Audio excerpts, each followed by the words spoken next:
Basi tunaendelea tena baada ya kuangalia hiyo clip ya nyuma, clip namba 6 ambayo inayoelezea candlestick pamoja na majina yake na namna zinavyoweza kuleta effect zinapo run kwenye platform. Basi leo tuangalie candlestick patterns katika clip ya 7.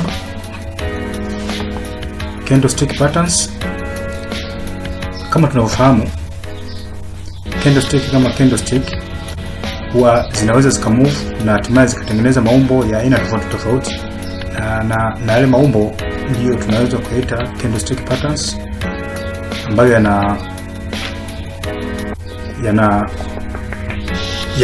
yanatupa tafsiri ya mwenendo mzima wa trendi au mwenendo mzima wa market ilivyo pindi tunapoweza kutafsiri yale maumbo na mpaka pale tunapochora na kuweza kubaini. Nipende tu nikwambie, kutafsiri maumbo kunakuja baada ya uwezo wa wewe kuweza kutambua maumbo. Maana ile maumbo itabidi uchore na uweze kutambua kama hii ni M au hii ni W au hii ni, tunaposema M maana yake tunamaanisha double bottom, na kama tunaposema double top M, kama ni W tunasema double bottom, head shoulders, inverse and head shoulders. Basi hayo yote utakuwa na jukumu la kuchora kwa kuangalia mpangilio wa zile candlestick zilivyo, na hatimaye zinatengeneza candlestick patterns. Yale maumbo, kwa mfano head shoulders au double top au triple top au double bottom au triple bottom, hayo yote yatakayotokea pale, au symmetrical triangle, hayo yote ndio tunasema ni candlestick patterns. Basi ngoja tuangalie. Chart formation will greatly help us spot conditions where the market is ready to break out.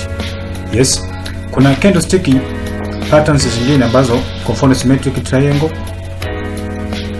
yenyewe inakuwa ni vigumu kidogo kubashiri kwamba mwenendo wa soko unaelekea wapi. Lakini zipo zingine ambazo ziko clear, zinakupa mwelekeo kwamba baada ya muda breakout unaweza katokea, na hiyo breakout itakuwa ni bullish au ni bearish. Hayo yote tutakuja tutaona kupitia video hii au clip hii ya candlestick patterns. Pia ukija ukiangalia point hii hapa, anakuambia breaking out mean that the break supports and resistance zone and making a massive movement of the price momentum. Tunaposema ku break out au kile kitendo cha ku break out, manake ni pale support au resistance zone zinapovunjwa na hatimaye price inatengeneza massive move, grafu linapanda umbali mrefu zaidi.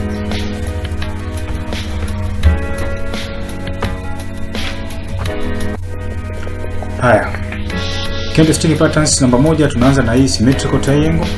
Symmetrical triangle hii inakuja baada ya wewe kuchora mstari kutoka hapa hadi hapa na kutoka hapa mpaka hapa. Nini mchoro huu wa pembe tatu? Ingawa huku mwisho, pointi ya mwisho hatujafika, lakini kulingana na mwenendo tunavyoona hapa, nakwambia higher lows, na huku hapa ni higher lows, huko ni lower lows, lower highs. Maana yake nini? Anakwambia kama hapa anasema lower highs, yani huku chini, huku ambaye ni kwenye support kunazidi kuwa juu, na hapa chini nakwambia higher lows, huku juu kunazidi kuwa chini.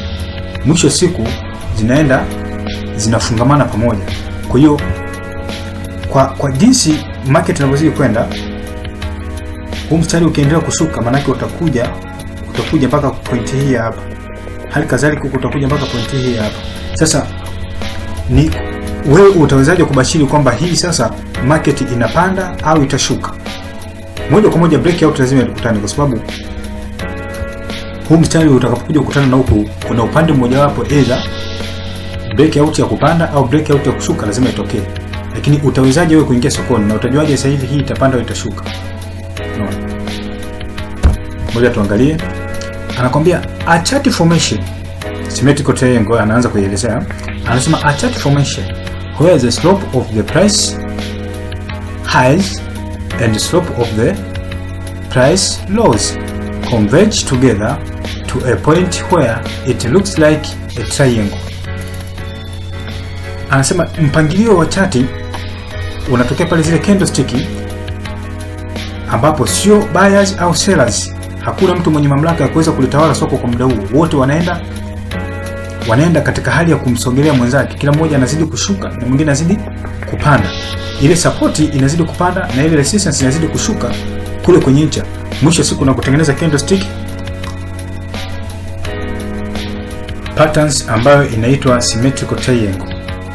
Hali hiyo inapojitokeza inakuwa ni vigumu sana kubashiri kwamba market inaelekea wapi, kupanda au kushuka. Anasema hivi, point ya pili anasema when converging together, pale inapofungamana, zinapozidi kusogeleana na kutengeneza kama hali ya kutaka kukutana, the market is making lower highs and higher lows. Pale inapo na nini? Ule upande wa chini unazidi kuwa juu na ule upande wa juu unazidi kuwa chini. Hivyo inaenda ile ncha inazidi kuwa kubwa, na ndivyo unavyozidi kukutana na wakati mgumu zaidi wa kuweza kubashiri kwamba hii market inaelekea wapi. Hapa nasema neither buyers nor sellers can push the price for enough to make clear trend. Anakuambia wala sio wanunuaji na wala sio wauzaji ambao wanakuwa na uwezo wa kulitawala soko na kufanya mwenendo au mwelekeo wa soko unayotambulika kama ni uptrend au ni downtrend. Ngoja tuangalie. Anaendelea kusema katika pointi hapa, when this situation is happening, it is very difficult to get a clear direction of the market. Yes, kama nilivyokwisha kutangulia kusema hapo awali, unapoiona hali kama hiyo inatulia ngumu sana kuweza kutambua kwamba hii market inaelekea wapi. Kwa ufupi, unapokutana na hali kama hii na ukiona hauna uwezo wa kutambua kwamba market inaelekea wapi, usiingie sokoni. Zile pesa kwenye market zipo tu, uwezo kuzimaliza leo wala kesho. Usiingie sokoni mpaka pale utakapoweza kufanya analysis yenye uwezo sawa na jinsi unavyoweza kuelewa soko. Mimi nitafanya analysis kulingana na uwezo wangu wa kulitambua soko. Nikiona vitu vingine sivielewi, usiingie sokoni.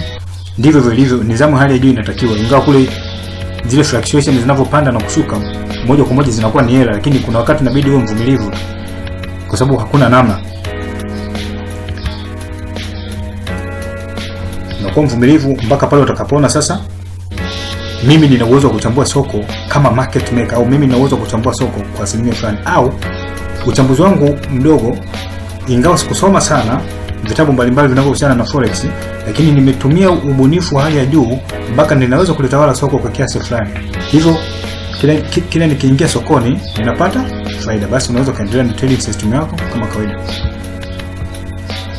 Hapa anaenda kusema as lower highs and higher lows are getting closer each other, it means breakout is getting near. Kwa jinsi inavyozidi kusogeleana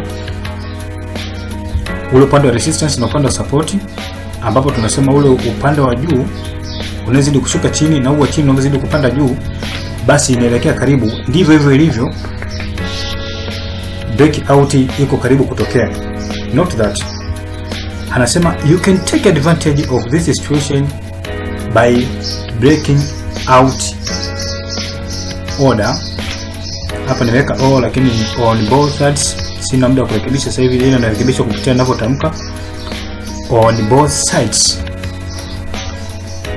Sasa ukiona hiyo hali na hiyo ni symmetrical triangle na wewe unahitaji kuingia sokoni, kitu ambacho tutakachokifanya, kuna aina ya order ambazo utaplace ambazo ni breakout orders. Nitakuja nitazielezea katika video zinazofuata kwa mbeleni. Tayari niko nimeshaandaa kila kitu, nitavielezea. Ndiko tu ni swala wewe kuendelea kufuatilia tu, au wewe ambaye utakayemiliki video hii nzima, utakayenunua, basi utapata yote hayo kwa wakati mmoja kupitia video moja tu, na sio vipande kama hivi ninavyovielezea hapa. Baadaye vipande vyote ninakuwa nimeviunga na kuna advantage fulani ambayo nitakuja nitaitoa zaidi. Sasa unapoona hali inabidi uplace pending order ambayo inaitwa breakout order. Hii pending order yenyewe itatarajia pale kuvunjwa kwa support au kwa resistance ili uweze kuwa kwenye profit. Mara nyingi support zone au resistance zone inapovunjwa, soko linakuwa na tabia ya kusafiri umbali mrefu zaidi kwa pipu zisizopungua 50. Kwa hiyo inakuwa ni advantage kwa wewe trader kuweza kuingia sokoni Katika hizo pipu 50 unaweza kusema mimi nahitaji pipu 25 au pipu 40. Kwa mfano mimi signal zangu mimi zimetarget kwenye pipu 25, lakini ninatoa signal zaidi ya moja. Siku naweza kupatia signal 2, 3, 4, lakini kila signal inakuwa na pipu 25. Maana yake ukiwa na signal 4 zikija zikifanya vizuri unakuwa na pipu 100. Kama utaweka lot size ya 0.01 kwa kila order, kwa hizo order 4 nitakazokupa zote zikifanikiwa kwenda kutake profit, utakuwa umefanikiwa kutengeneza $10 kwa siku hiyo. Lakini kama utaweka lot size ya 0.02 basi utafanikiwa kupata $20. Kama kawaida, lot size inavyozidi kuwa kubwa ndivyo faida inavyozidi kuwa kubwa, na ndivyo hasara inavyozidi kuwa kubwa endapo soko litaenda tofauti na wewe. Sasa utakachokifanya hapa, utapress breakout order ambaye ni buy stop na sell stop. Maana yake pale market itakapokuja ku break, kwa sababu hujui itapanda au itashuka, inabidi utege kote kote on both sides, upande wa kubuy na upande wa kusell.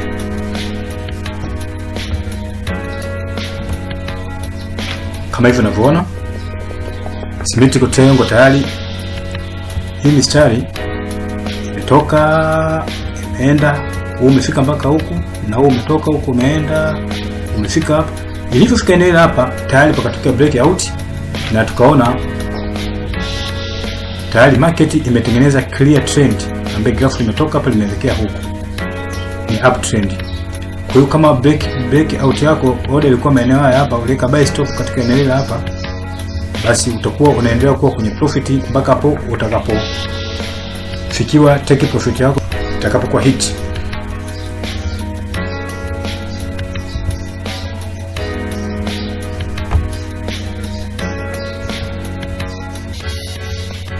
Sasa hiyo ni symmetrical triangle.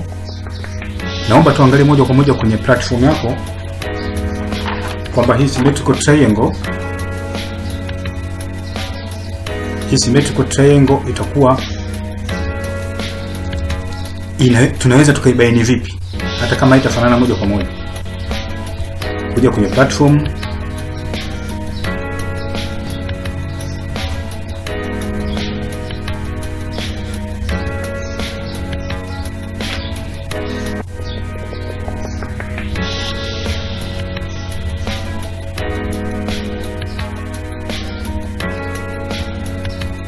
tafuta pair mojawapo, maybe GBP CHF.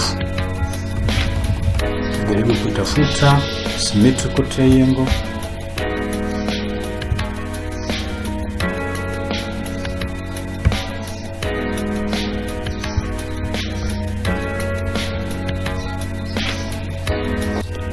Ngoja ni close kwanza mtandao wa internet.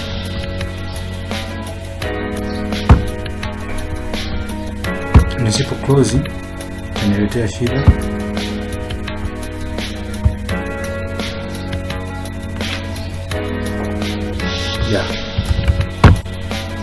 Hapa sasa tutakuwa na uhuru wa kuweza kuitafuta vizuri. Nipende nikutie moyo tu, usiwe na wasiwasi. Itafika mahali hii platform ambayo unaiona hapa nimeiandalia clip yake kabisa ya namna kuichambua na kuibaini.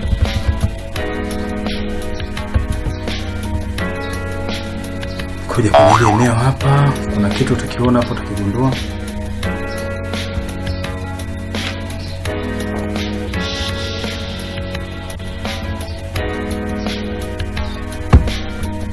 Tuna mstari wangu wa trend line.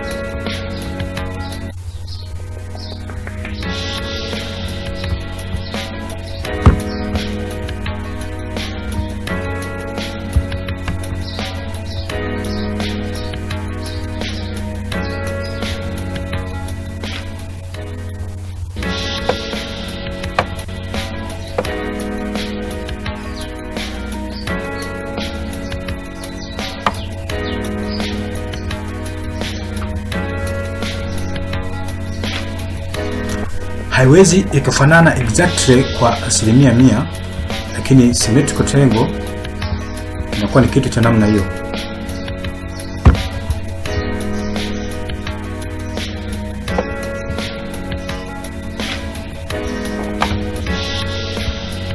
Muona ilivyofika eneo hili hapa, breakout imetokea.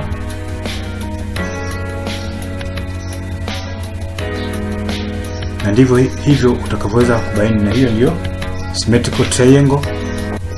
Maana kutoka hapa ilikuwa inazidi kipande, inashuka kidogo, inapanda, na huku ilikuwa ikishuka, ilikuwa haina uwezo kupanda na kufikia kwenye ile pointi awali. Hatimaye unashindwa kubashiri kwamba hapa kufika eneo la hapa breakout inaweza ikatokea. Je, itaelekea wapi, juu au chini? Bado ilikuwa inatulia ngumu, lakini ilivyotokea hapa tumeweza kuona kwamba kuna massive move imetokea, imeshuka mpaka huko. Naweza nikaweka katika mfumo huu, nikaiview yote ili uweze kuiona vizuri.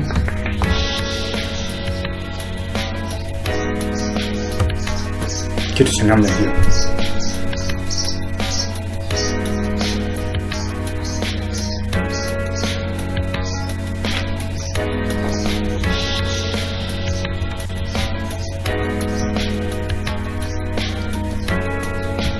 Basi hivyo ndivyo tutakavyoweza kufanya.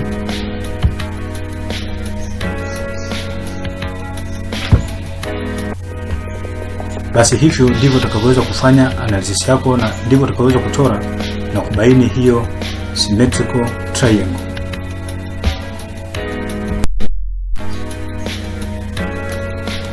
Basi baada ya kuangalia hii symmetrical triangle, tuangalie nyingine tena, ascending triangle. Kama tunavyofahamu neno ascending ni ule mpangilio wa kutoka chini kwenda juu, na kinyume chake ni descending, unatoka juu unakwenda chini. Sasa hii inafanana kidogo na symmetrical triangle. Utofauti wake ni kwamba ule upande wa lower highs imekuwa horizontal moja kwa moja, haijawa kama hivi ilivyo huku. Unaona, hii inakupa ishara kwamba hawa buyers hawa mwisho wa siku watakuwa na nguvu ya kuweza kushinda, na hatimaye kwa kadri soko linapozidi kwenda, mwenendo na kuonyesha endapo hii trend line ikifika eneo hili hapa, basi breakout inaweza kaja katokea hata eneo hili na baadaye ikapanda juu. Hii unaweza kubashiri na kujua mwenendo wa soko unaelekea wapi grafu zako zinapokuwa formed katika mfumo huu. Hapa inakupa matumaini kabisa, hapa grafu linaweza likaelekea upande wa juu na utafanya maamuzi ya kununua. Sasa hapa nasemaje? The buyers are slowly starting to win this battle. Wanunuzi wameonyesha dalili za ushindi. Unaona, tunaposema battle ni vita, kwa market inaenda, lakini huku hawa wameonekana wame maintain pale pale, hawapandi wala washuki, wako pale pale, lakini hawa wanaonekana kuwa na nguvu kwa zidi sellers. Anasema ascending triangle occur when there is a resistance level and slope of higher lows. Yes, pale tulivyoona hapa tumeona huu mstari umeact kama resistance tu, lakini huku ni support sawa, lakini support yake imekaa katika format ya higher lows. Unaona, anasema this is happening because a certain level that the buyers cannot seem to exceed but starting to win a battle. Hii inaonyesha dalili kwamba hawa buyers kuna mahali ambapo wanashindwa kupafikia, lakini wanaonyesha dalili kwamba kuna uwezekano wa kile wanachokishindwa baadaye wakaja wakakifanikisha. Unaona, anasema when the buyers keep putting pressure on that resistance level and as a result a breakout is going to happen. Kwa jinsi hawa wanunuzi watakavyozidi kuongeza nguvu yao kununua, watakavyozidi kununua, hatimaye kwenye ile level au ile zone ya resistance itazidiwa, na mwisho wa siku patatokea breakout. Ile breakout itakapotokea, basi patakuwa na massive movement ambayo itakayopeleka soko juu. Kwa hiyo ukishagundua kitu cha namna hiyo na ukishafanya technical analysis yako ukaona kitu cha namna hiyo, basi upay attention kwamba unajiandaa kwa ajili ya kubai. Wakati huo utaenda kufanya tafiti zingine kama vile fundamental analysis, unaangalia kuna news gani ambazo zinaweza zikaathiri hiyo technical analysis yako. Hapa nasema 90% buyers will break resistance zone. Kwa hiyo mpaka dakika hii kwa kupitia analysis hii tunaiona tuna 90% kwamba buyers watafanikiwa kuvunja hili eneo la support la resistance. Kama watafanikiwa kuvunja, kitakachotokea hapa market itapanda kule juu na itaenda umbali mrefu tu to the maximum. Kama vile tunavyoweza kufahamu, breakout ikivunjwa, support au resistance inapovunjwa, panakuwa na massive move. Kwa hiyo grafu linasafiri katika pipu za umbali wa pipu za kutosha.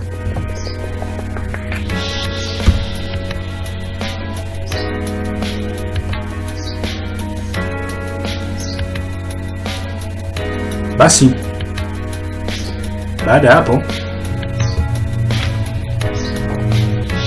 ndio kama hivyo unavyoweza kuona ascending triangle. Hatimaye hii resistance tulikuwa tunaiona kule, kwa jinsi trend line, mstari wa trend line ulikuwa unaonyesha, breakout kaja katokea maeneo haya hapa. Baada hapo nini kilichokuja kutokea? Kilichokuja kutokea hapa, pakatokea grafu lipanda. Ukiwa kwenye platform umbali huu ni pipu zisizopungua 100. Kwa hiyo ukiweka order yako hapa, labda buy stop hapa na take profit ukiweka eneo ile hapa, basi moja kwa moja order yako itaenda na itakuwa hit.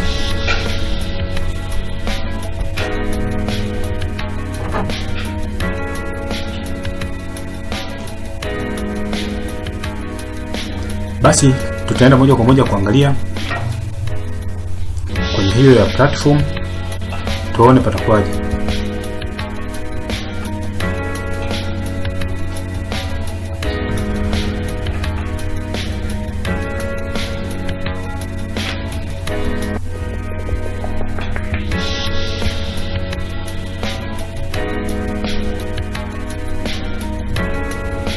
Tafuta pair mzuri ambaye itakeleza kuletea matokeo mazuri yenye mzunguko mzuri.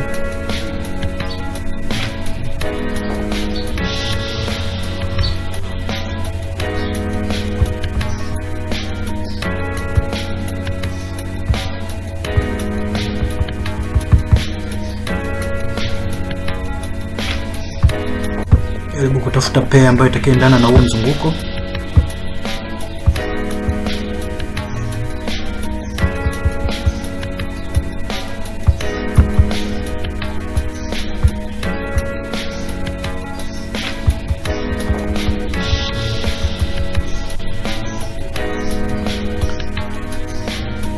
Tutaanza na hii hapa Euro CHF. Nafikiri huenda itaniletea matokeo mazuri au naweza akanisaidia kuona kwa wepesi zaidi.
Yes, unaweza kuona kwenye ile eneo hapa, ngoja nichore. Ni kitu ambacho kinafanana.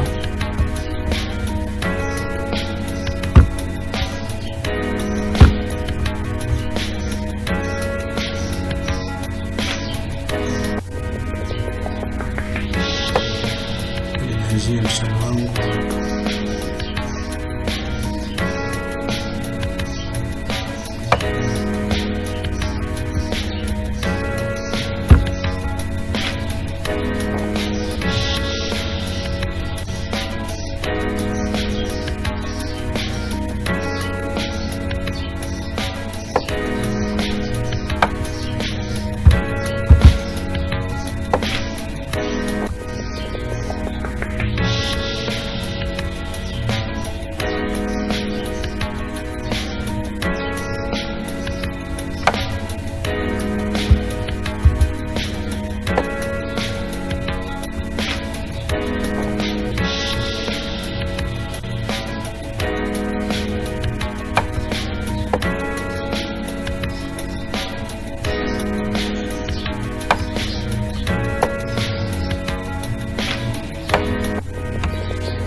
Yes, unaweza kuona kitu cha namna hiyo, halafu baadaye utagundua kitu.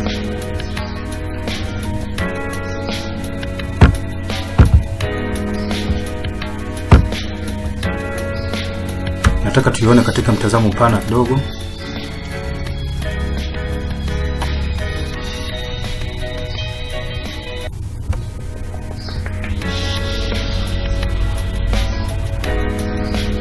Kuna kitu cha namna hii. Ilifika eneo ile hapa, hii resistance ikavunjwa na hatimaye market ikapanda mpaka huko. Kutoka hapa mpaka hapa pana faida ya kutosha tu. Ndio maana umejaribu kuona huko chini hamna.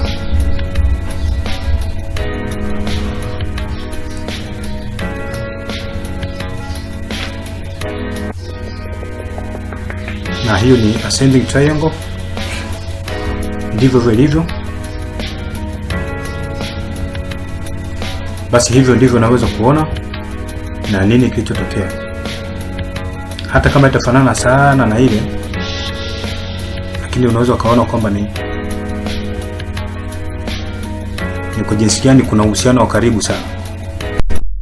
Lakini pia unaweza kuongeza tena mfano mwingine wa ascending triangle katika pea nyingine tofauti na hiyo ya Euro CHF.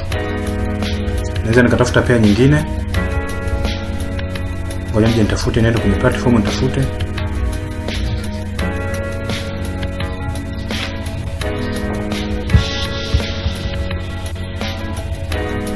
Tafuta pea nyingine hapa, GBP card.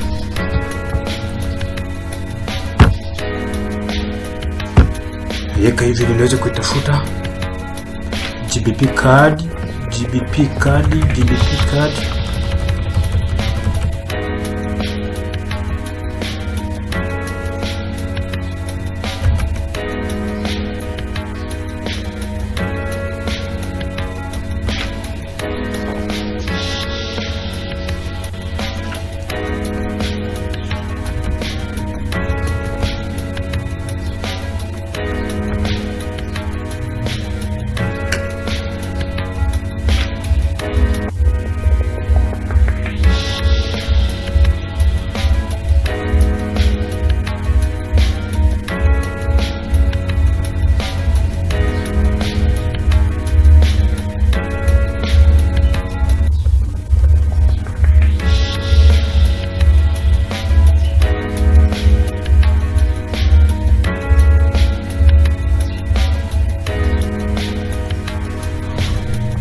Yes, unaweza kaona kuna kaeneo hapa.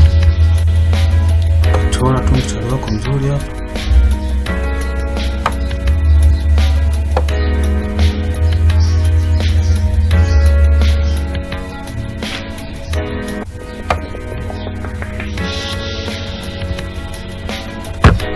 Nipende tu kwambie haiwezi kufanana 100% kwa zote.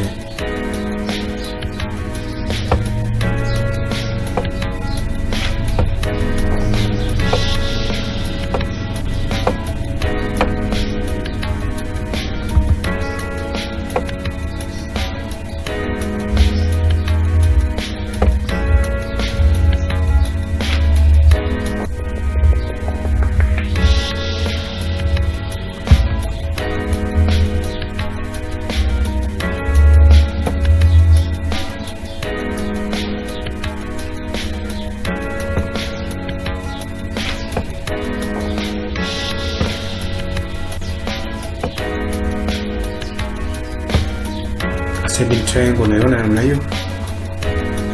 Huku imeonyesha hali ya kupanda. Lakini je, breakout itokea wapi? Itokea ni ile hapa. Ndio maana ikaja ikapanda mpaka hapa. Kumbuka ile eneo pana pipu za kutosha kabisa.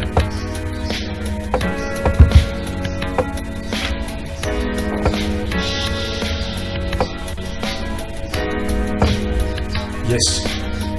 Kutoka hapa mpaka hapa pana faida ya kutosha kabisa kama utakuwa na mtaji mkubwa na utakuwa umetumia lot size nzuri. Nimekuongezea mfano huyu ili uzidi kutambua zaidi. Basi tunaendelea tena na sehemu kingine baada ya kuona hiyo ascending triangle kama inavyoonekana hapo na kuona matokeo yake na athari zake zilivyo, na ni kwa namna gani unaweza ku trade au kuweza kuchora mistari. Basi hatua inayofuata tuangalie tena nyingine inaitwa descending triangle. Kama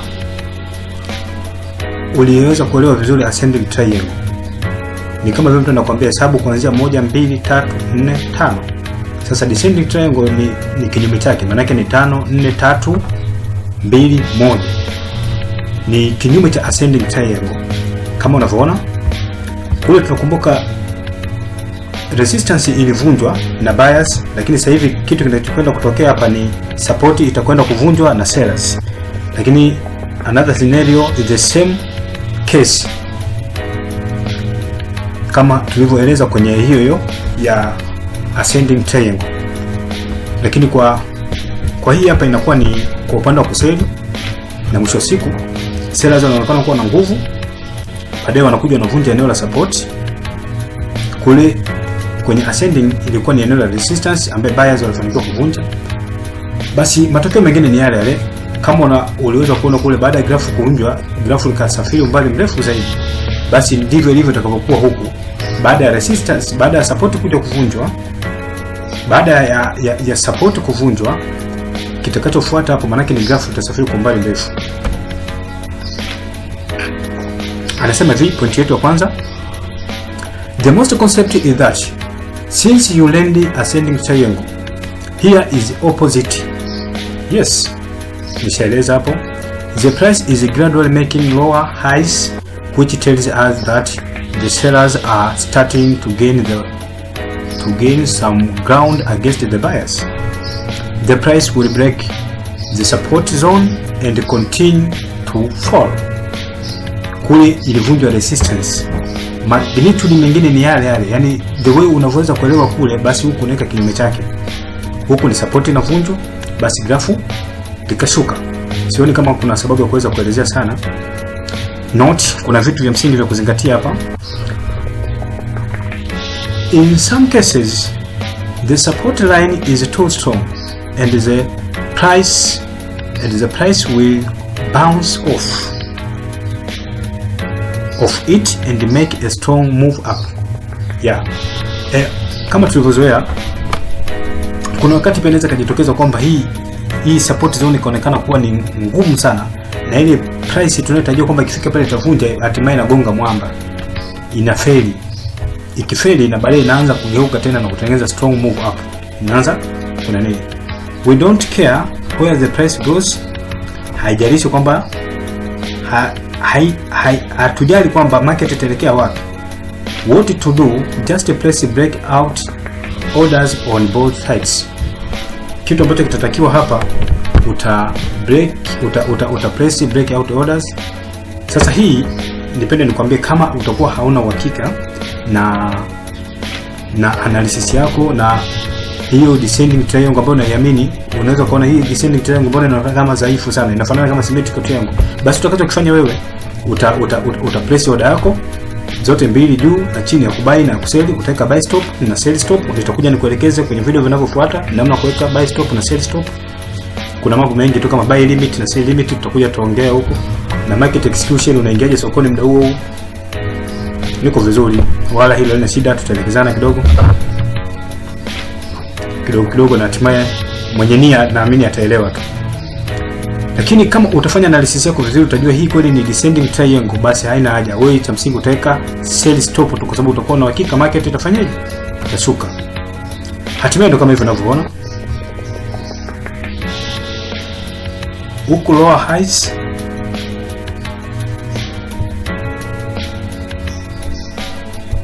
na huku kumekuwa ni support, kumekuwa ni support na hatimaye imevunjwa. Baada ya kuvunjwa hapo, sellers wameonekana kunyanyuka kidedea, wameshinda hii vita, hatimaye market ikashuka moja kwa moja.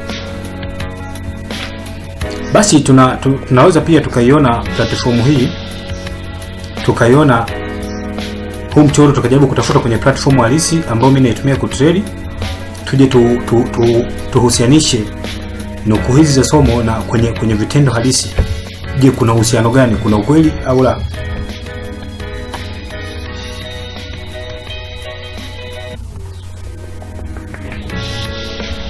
Yep.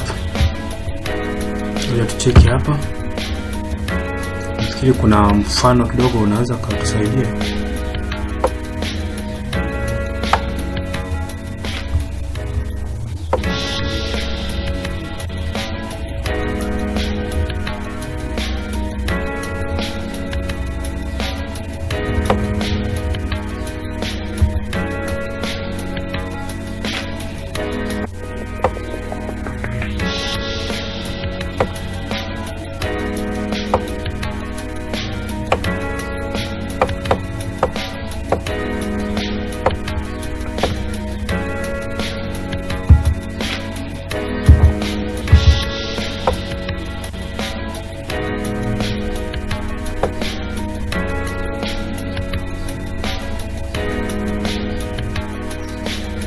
Kama hivyo unavyoweza kuona.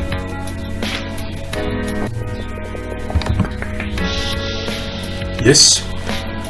Hivyo baada ya kuangalia hii hapa descending triangle na matokeo yake, basi tuangalie kitu kingine tena. Sasa kuna kitu kinaitwa double top.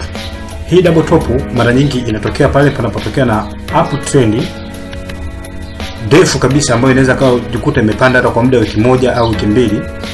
Tunaweza tukasema katika zile level tatu ambazo za market maker ambazo wanapenda kumove kwa either kwa kupanda au kwa kushuka. Sasa kwenye double top ni zile level tatu za market maker anapomove kutoka chini kwenda juu, maana yake pale anapopanda kutoka kwenye market ya correction.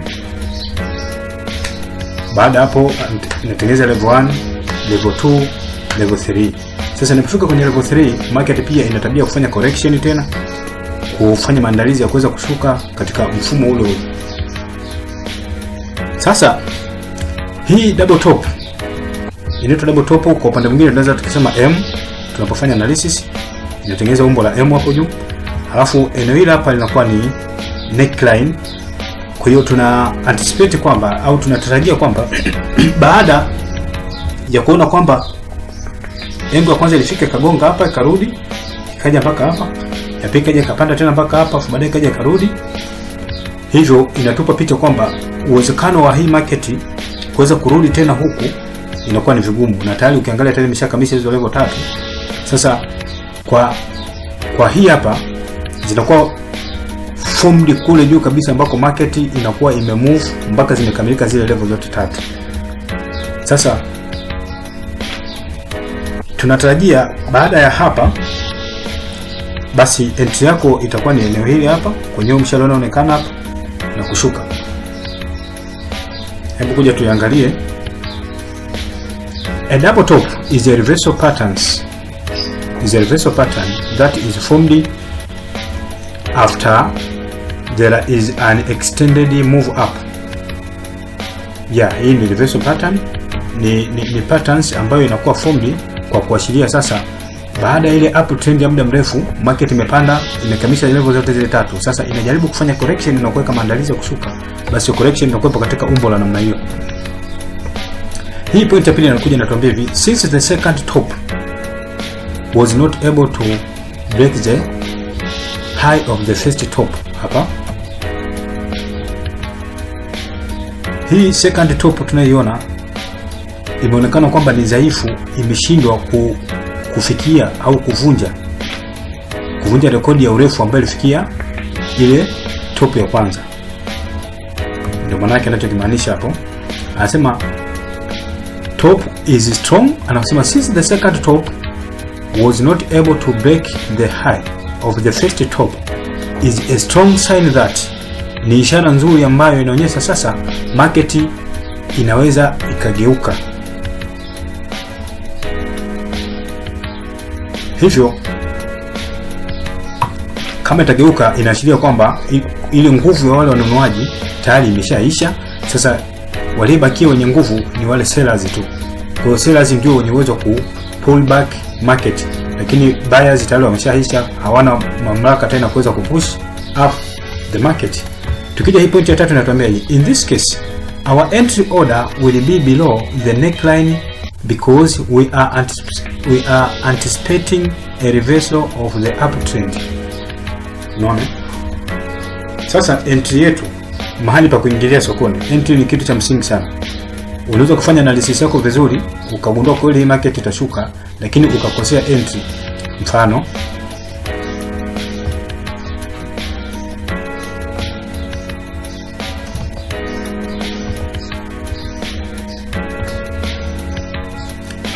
Mfano, wewe umefika eneo hili la hapa, umeshuka, ukafanya analysis yako mpaka hapa. Ulipofika hapa ukasema sasa market inashuka, wakati hukuwa na ushahidi wote, hakuna cha head and shoulders, wala hakuna triple top, hakuna wala double top bado hajawa formed. Wewe tayari umetumia tu kigezo cha hii candlestick unayoiona hapa ambaye ya doji. Kwa style nyingine inafanana kama shooting star. Ukasema mpaka kufika hapa basi ukajihakikishia kwamba market inashuka. Ukaja ukaingia sokoni hapa ukasema kitakachokuja kutokea hapa, maana market itarudi mpaka hapa. Kutoka hapa mpaka hapa kama ni time frame ya masaa 4 ni pipu nyingi sana, ni pipu zisizopungua hata 60. Kama stop loss yako iko mbali pipu 50 au 56, hata kama ni 58, hata kama ni 60 yenyewe tayari itafikiwa tu. Kwa sababu entry sio nzuri, lakini entry nzuri ilikuwa unasubiri tayari confirmation ya hii patterns. Unaona okay, hii pattern imeshaika ishara nzuri, kwa hiyo entry yako ingekuwa hapa. Baada ya kubreak hii neckline hapa, possibility ya market yako kuweza kugeuka tena kurudi huko huwa haipo, na uwezo kaingia hapa moja kwa moja ilipo, kwa sababu kama nilivyowaambia kwa pande mwingine panatokea hata triple top.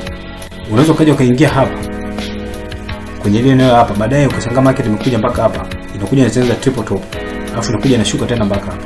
Sasa hoja msingi inakuja, kama utakuwepo hapa ukaja ukaingia sokoni ikatokea tena triple top, ikaja ikakusogeza mpaka hapa, unaweza kukuta ni pipu hata 70 kama unatumia time frame ya masaa 4. Pipu 70, je, utaenda kuwepo sokoni au utakuwa umeshahit ile stop loss yako? Unaona? Kwa hiyo entry ni jambo la msingi sana, na entry pamoja na exit ni vitu vya msingi sana. Wapi pa kuingilia na wapi pa kutokea. Alafu baada hapo ukiweka hapa, manake tayari kishavunja hii zone. Kishavunja hii zone, possibility ya market yako kuja kurudi inakuwa haipo. Basi baada hapo market itaanza kushuka, itashuka mpaka kuja. Basi anasema hivi, tuje kwenye point yetu ya 3. In this case, our entry order will be below the neckline because we anticipate, tunakusudia au tunatarajia a reversal of the uptrend. A reversal of the uptrend, maana ilikuwa ni uptrend lakini baadaye itashuka. Sasa inapofanyika reversal ya uptrend, maana panakuwa na downtrend. Anasema double tops are trend reversal pattern formation. Mwisho siku ndo kama hivyo unavyoweza kuona. Hii hapa imekuja mpaka hapa. Entry yako ikiwa hapa inakuwa ni nzuri, kwa sababu tayari imesha break hii layer hapa, hii neckline. Possibility ya market yako kuweza kugeuka na kupanda kuja hapa. Basi baada hapo inaanza inashuka mpaka huko chini. Nafikiri mpaka hapo utakuwa umeelewa zaidi. Hii tunaita double top, pande mwingine tunatumia herufi ya M. Na uwe na uwezo pia wa kuweza kuzibaini hizi candlestick patterns, na uwe na uwezo wa kuchora na utambue kwamba hii ni double top au ni M, kwa sababu inakuwa zote zimekaa zimeungana pale. Kwa uwezo wa ziada pia unatakiwa kuzibaini pindi unapofanya analysis yako. Na hiyo ndio technical analysis. Baadaye tutaona fundamental analysis inakuaje. Basi baada hapo tuingie kwenye platform, tuje tuone. Kuja kwenye platform yangu hii hapa.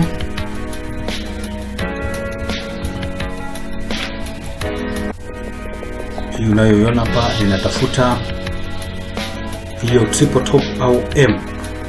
Hivyo natakiwa nitafute candlestick ambayo, au nitafute pair ambayo itanisaidia kuweza kupata kwa rahisi zaidi. Nafikiri Australian dollar na CHF huenda itanisaidia kwa Australian dollar na CHF. Ninatafuta Australian dollar na CHF hii hapa.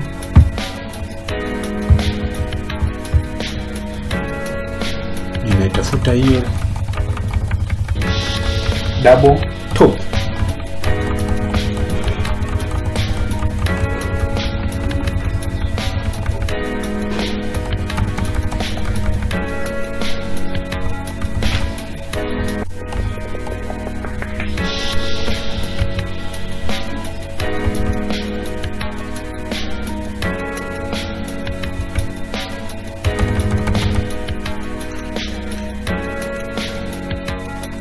Tunaposema CHF tunamaanisha Switzerland franc.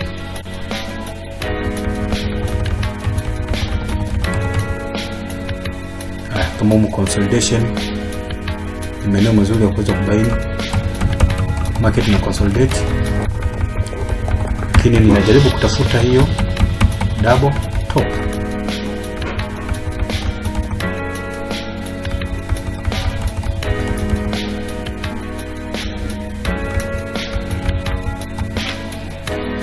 Nafikiri hii hapa inaweza kanipa ushahidi mzuri. Hii hapa inaweza kanipa ushahidi mzuri.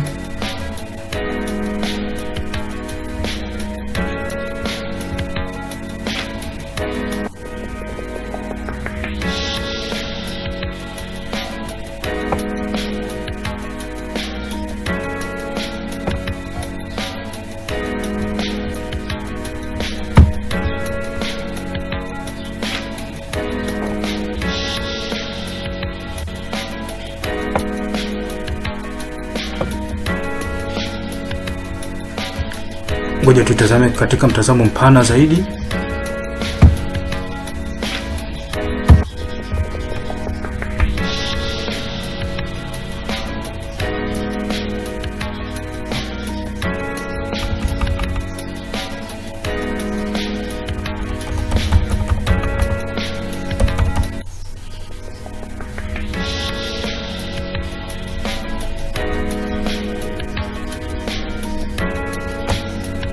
Yes, kuna kitu cha namna hii.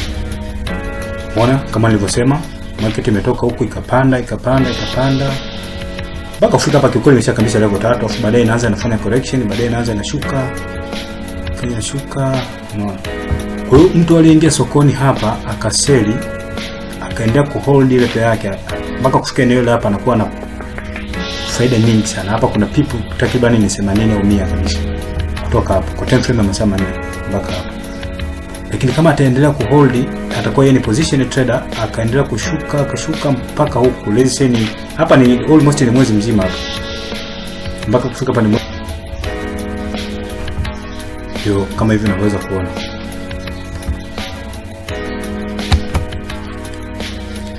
Hapo bado tunaendelea. Sasa baada ya kukamilisha double top, tuje tuangalie kitu kingine. Kuna kitu kinaitwa double bottom. Jamani, top ni juu na bottom ni chini. Kwa hiyo ni inverse. Kwa wale wanafahamu inverse ni kitu gani, au tunaweza kusema kwa lugha nyepesi ni kinyume cha double top.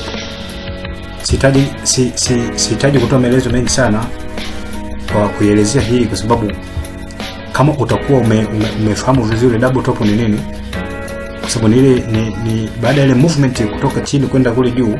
Sasa kinachofuata ni kinyume chake. Sasa hapo ni movement imetoka juu ya chini, sasa inafanya maandalizi ya kupanda, na ile kwenye double top ilikuwa inafanya maandalizi ya kushuka.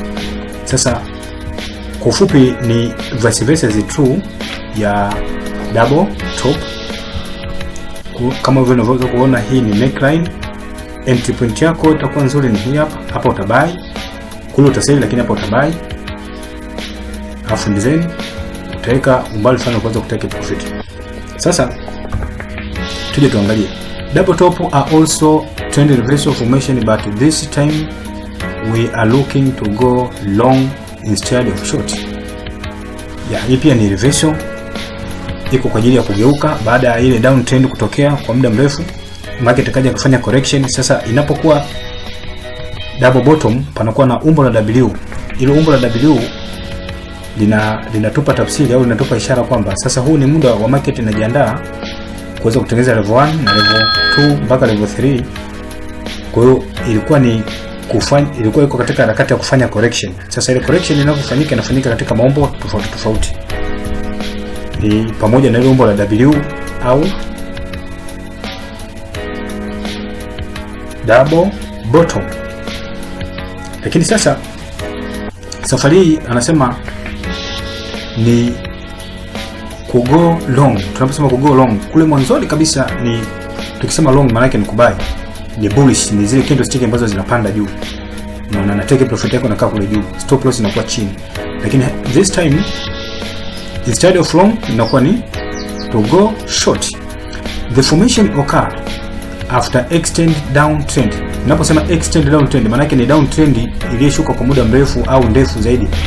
Almost inaweza kuchukua pipu 100 mpaka pipu 200 mpaka 300 hata 400 inapobidi. Unaona hiyo inakuwa ni downtrend, extend downtrends. When two valleys, panapotokea mabonde mawili hapo katikati formed kama hivi, two valley forms. Panapokuwa na eneo hili hapa na eneo hili hapa, basi automatically watatengeneza umbo la W kama hivyo unaweza kuona. Kama nilivyowaambia, hii business inahitaji uelewa wa mtu binafsi. Mbali na mafunzo, kuna kazi ya ziada ya wewe mwenyewe pia unayotakiwa ifanye ili uweze kuwa kwenye market na kuwa profitable na kuifurahia hii business. Business hii si rafiki sana kama utakuwa na uelewa duni. Ni kushauri ufanye demo account kwa muda mrefu mpaka utakapofanikiwa kutengeneza trading system nzuri ya kwako, na kama utafeli kabisa kutengeneza trading system nzuri ya kwako, unawasiliana na sisi tu, tutajaribu kukupa baadhi ya trading system ambazo tunazitumia, inaweza kukusaidia pia.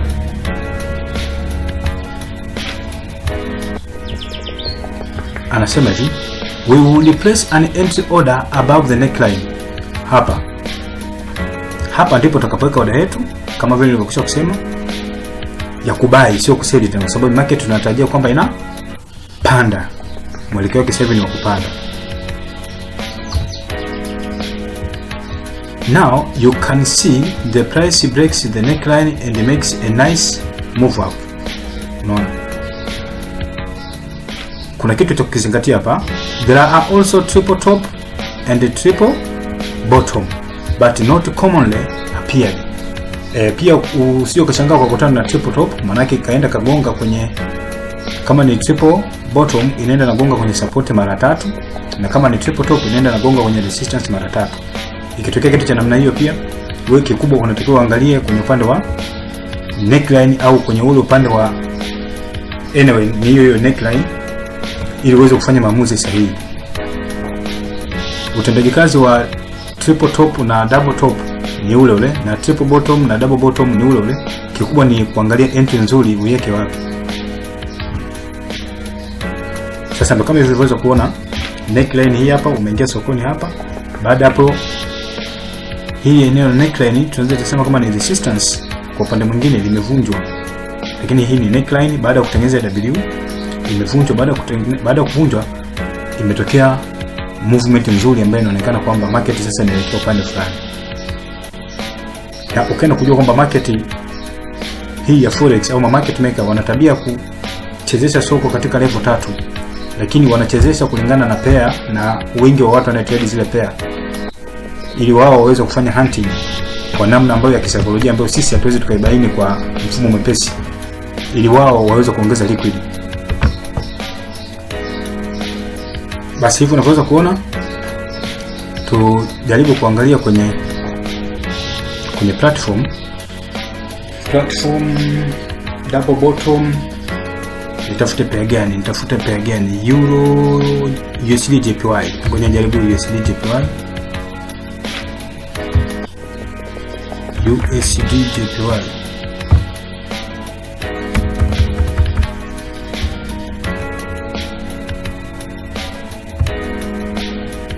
Yes, hii hapa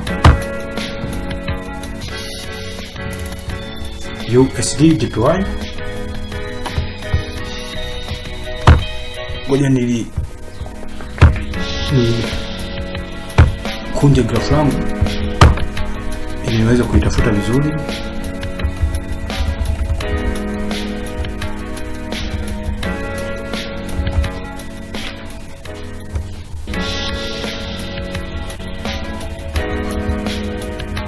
Yes. Market baada ya kutengeneza level, kuna level hii hapa, kuna level nyingine hii. Sasa ukichunguza hapa eneo hili kiundani zaidi, kuna umbo la W ambalo limekuwa fundi. Ngoja nilitoe ili uweze kulibaini.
Yes, hii hapa ndio neckline kama unaweza kuiona. Basi ngoja tujaribu kukuza grafu kidogo ili tuliangalie.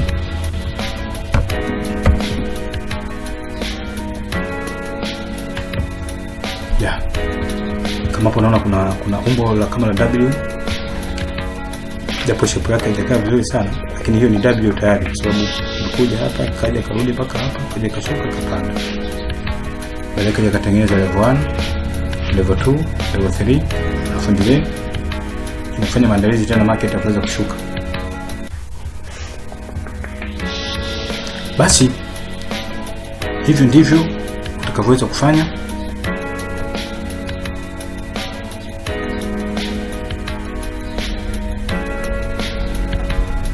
Na ukitrade kwa kufuata utaratibu huo, utakuwa wewe ni expert trader na utakuwa mbunifu zaidi. Basi baada ya kuangalia hiyo double bottom, tuje tuangalie kitu kingine tena kinaitwa head and shoulders. Head and shoulders, kama unakumbuka wimbo head shoulder ni gentle zamani sana. Nakumbuka miaka 20 na kadhaa iliyopita, au miaka 10 na kitu iliyopita. Basi kama kawaida, ili market ikitengeneza extend move, kwa mfano head shoulders, maana yake inakuwa kichwa kinakuwa kiko juu, inaashiria kwamba market imetengeneza extend move kutoka huku chini ikapanda na ikatengeneza candlestick patterns yenye kufanana na namna hii, head and shoulders, kwa sababu hapa panakuwa parefu, hili inakuwa ni bega na hili inakuwa ni bega. Kumbuka hii pia ni style ya market maker wanapotaka kufanya correction. Market maker wanapotaka kufanya correction wanafanya katika maumbo tofauti, ndio kama vile niliweza kuambia. Sasa kwenye hii head and shoulders, ili tuangalie kiundani zaidi. Anasema a head and shoulders is also a trendy reversal formation. Hii pia ni trendy reversal. Tunaposema reversal ni ile hali ya kutaka kugeuka, yani kutaka kugeuza ile trend ya awali iliyokuwa inaendelea. Kama wale watu walikuwa hawajanielewa kunyuma akisema trend reversal, sasa kupitia hii wanaelewa vizuri, labda nitumie lugha nyingine. Tunaposema trend reversal tunamaanisha kwamba ni kubadilisha ile trend ya awali. Kama ilikuwa ni uptrend, sasa pana dalili za kutaka kugeuka. Kwa hiyo ndio panakuwa na maumbo mbalimbali yanayoweza kufanyika hapo. Moja ya maumbo ni pamoja na hiyo head and shoulders, double top na mengineo mengi tu. Sasa the head if the highest point, the head hapa sio if, hapa ni is. Ukiweka if maana ID, nafikiri ni typing error, ninarekebisha tu kwa kutamka, sio kwa kubadilisha tena hapa. The head is the highest point in the patterns, but the shoulders also form peaks but not exceed the height of the head. Unaona? Tunaposema head, tukirudi hapa. Head inakuwa hii point yetu ndefu. Lakini pia na haya mabega yanatengeneza peaks kama hivyo unaweza kuona, lakini hizi peaks haziwezi zikafika hapa kana kwamba ije izidi refu hii head hapa. Inakuwa huku chini. Na inapokuwa huku chini kama hivyo tunavyoona, ndipo inapoleta dhana ya kusema head and shoulders.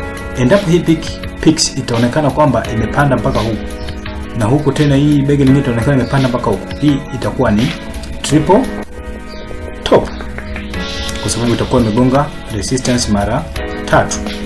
No, lakini hii peak iko chini ya head bado inaenda kwa juu, na hili bega la kulia kwetu kama tunaweza kuona hapa, hii nayo pia liko chini na liko chini. Kwa hiyo ndio inaitwa dhana kamili ya head and shoulders. Sasa ili uweze ku place order yako, itabidi usubiri uweze kutengeneza entry nzuri. Utakaposubiria na kuweza kutengeneza entry nzuri, maana yake uta place order yako katika maeneo haya hapa kwenye hii neckline, kwa sababu endapo itafanikiwa kuvuka ile eneo la neckline, possibility ya market kuja kugeuka tena kugonga kule juu haipo, na kitakachofanyika hapo, market itaendelea kutengeneza impulsive move ya kushuka.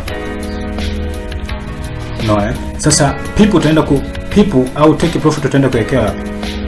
Huko utafiti wa kitaalamu ulioweza kufanyika hapa, wanasema ukipima hichi kimo cha head and shoulders mpaka kwenye neckline, ndio umbali wa people zinaweza kusudiwa kwamba kwa haraka lazima utazifikia baada ya kuvunja hii neckline, kwa sababu ni distance ya kutoka hapa mpaka hapa. Ndio hiyo, kama ni people ulipima kutoka hapa mpaka hapa ni people 20 au people 30 au 40 au hata kama 50, hizo ndizo utakazoweka oda yako. Kama umeplace oda yako hapa, basi unaweka umbali wa people 50 au 40 kulingana na ulivyopima huko. Anasema a head and shoulders is also a trend reversal formation. The head is the highest point in the pattern, but the shoulder also form peaks but not exceed the highest of the head. Hapo nishaelezea. We can place our entry order below the neckline. Tayari nishaelezea. We can calculate target pip by measuring the height of the point of the head to the neckline. This distance is approximately how far the price will move after it breaks the neckline. Kama hivyo nilivyokwisha kueleza, zile pip ambazo unazotarajia kupata kama profit yako, basi itabidi ukokotoe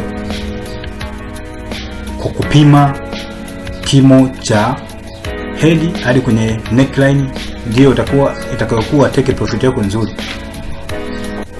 Huo ni utafiti ambao wataalamu wameshafanya siku nyingi.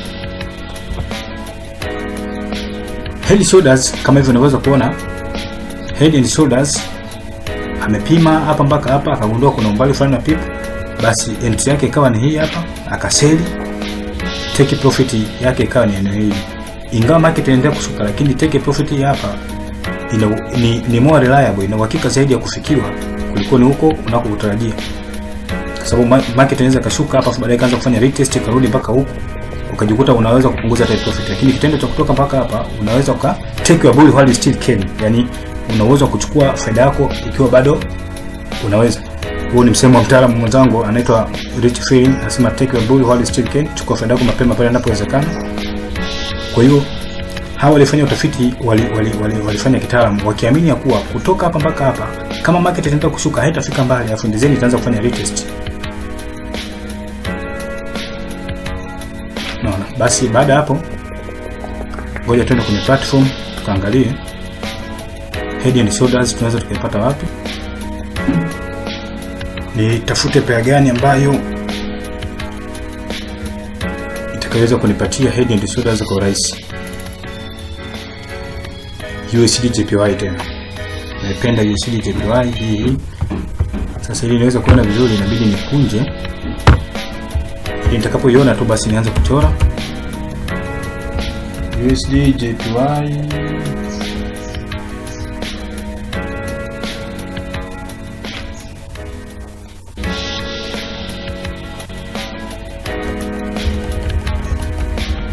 Head and shoulders.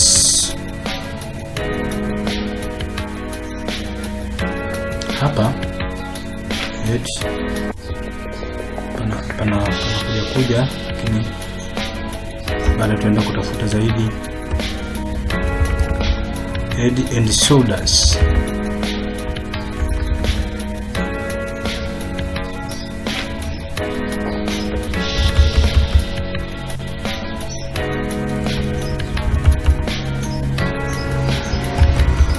Hii ni moja pia ambaye movement zake zina utata pia.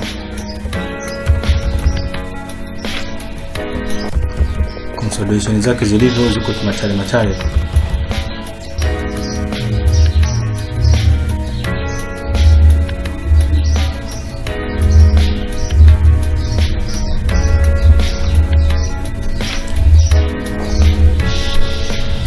USD TPY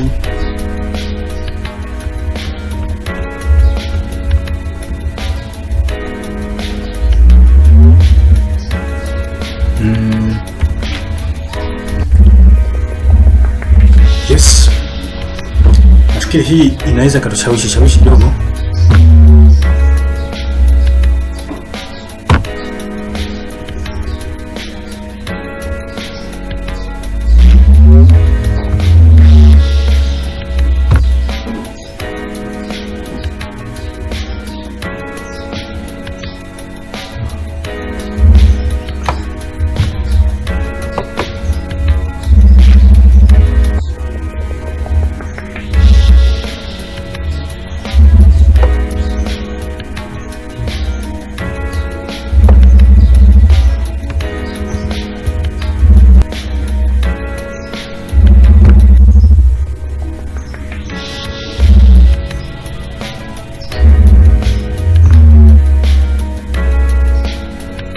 Hapa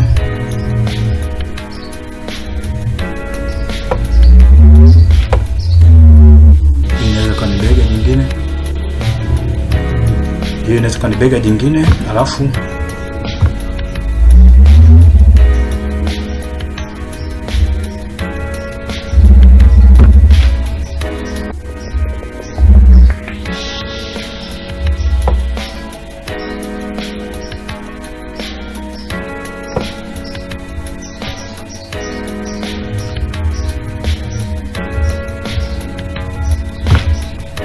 neckline yako ikawa ni hii hapa.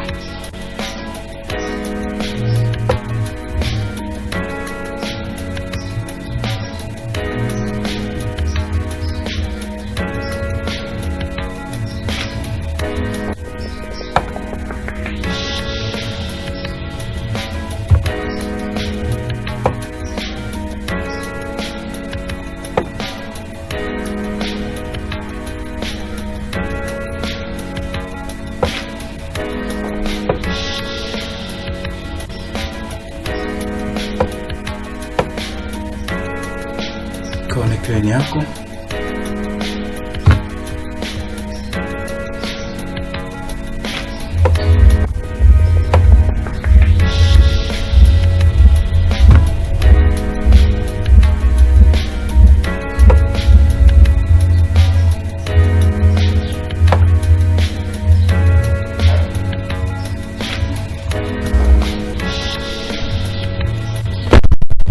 huu ni ushahidi unatosha kabisa kutuambia kwamba hiyo ni Head and Shoulders.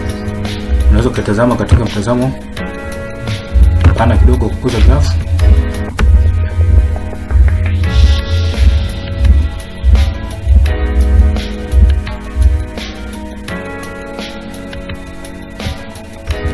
Kitu cha namna hiyo. Market baada ya kutoka huku kaja baadaye ikaanza ilikuja mpaka hapa ikaanza kutengeneza kitu cha namna hii. Hiyo sio W, hiyo sio M, wala sio hiyo sio triple top, sio. Hii ni Head and Shoulders. Ndio kichunguza vizuri kwa kitaalamu zaidi. Unaona? Na tabia zake zilizofanya zile za Head and Shoulders, baadaye market ikaja ikashuka tena. Unaona?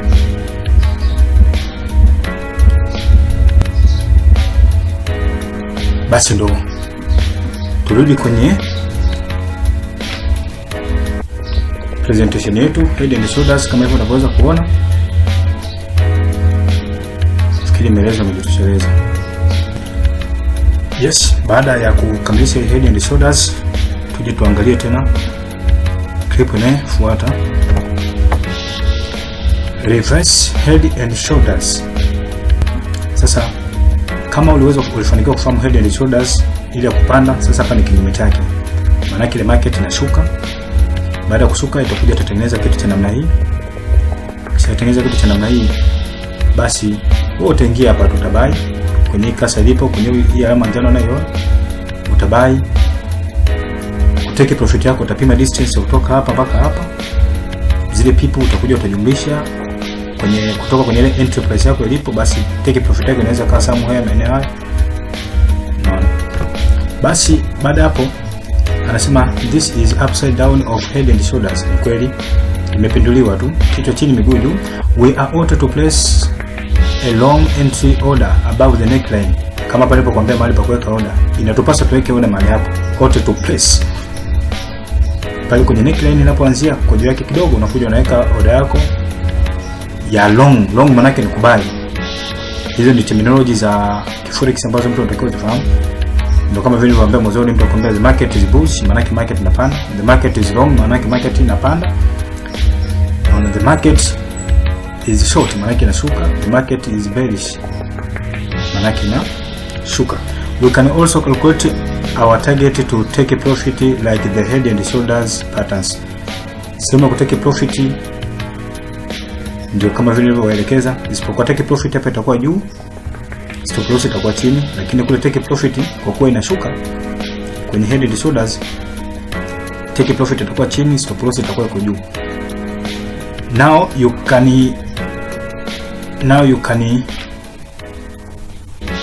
can the price move up nicely. Now you can see kuna neno limemiss hapa.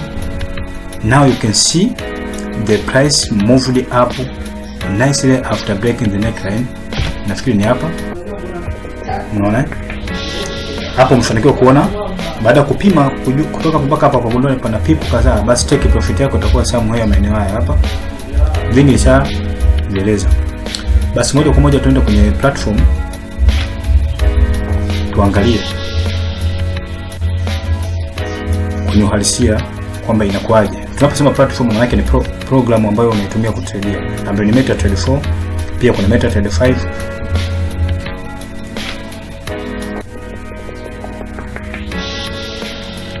Sina budi kuchagua pair ambayo nitahitaji. Tutatumia USD card. USD card huenda itanisaidia zaidi kufahamu hiyo reversal, ingawa ziko nyingi. USD card hii hapa haiko mbali, yani view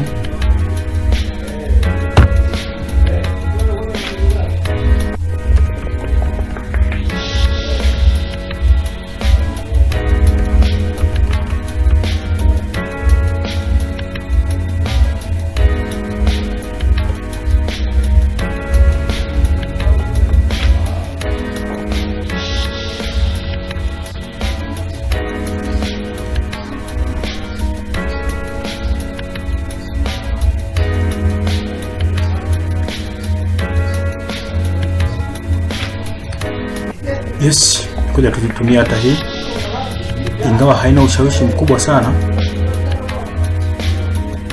lakini ushahidi wake unatosha.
Basi unaweza kuona kitu cha namna hii, kama unaweza kuona uka place order yako hapa ya kubai hapa kwenye candlestick hii, unaiona hii hapa.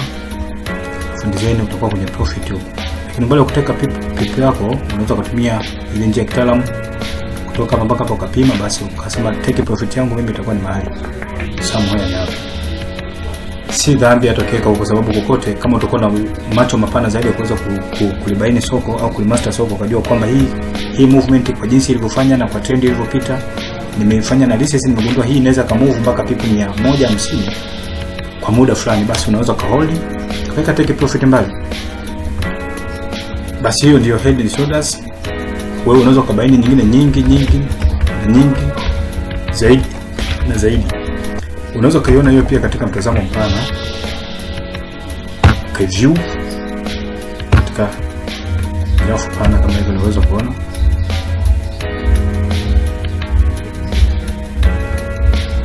Naona ndio kama hivyo. Basi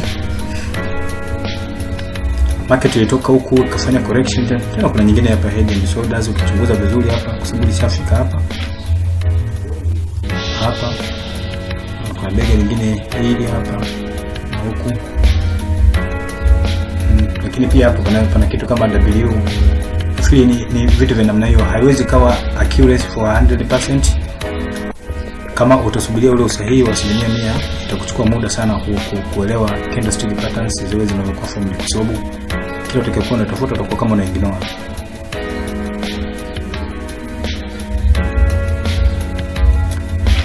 Basi turudi kule kwenye nani yetu, na huu ndio mwisho wa candlestick patterns. Basi tutaendelea tena na kitu kingine.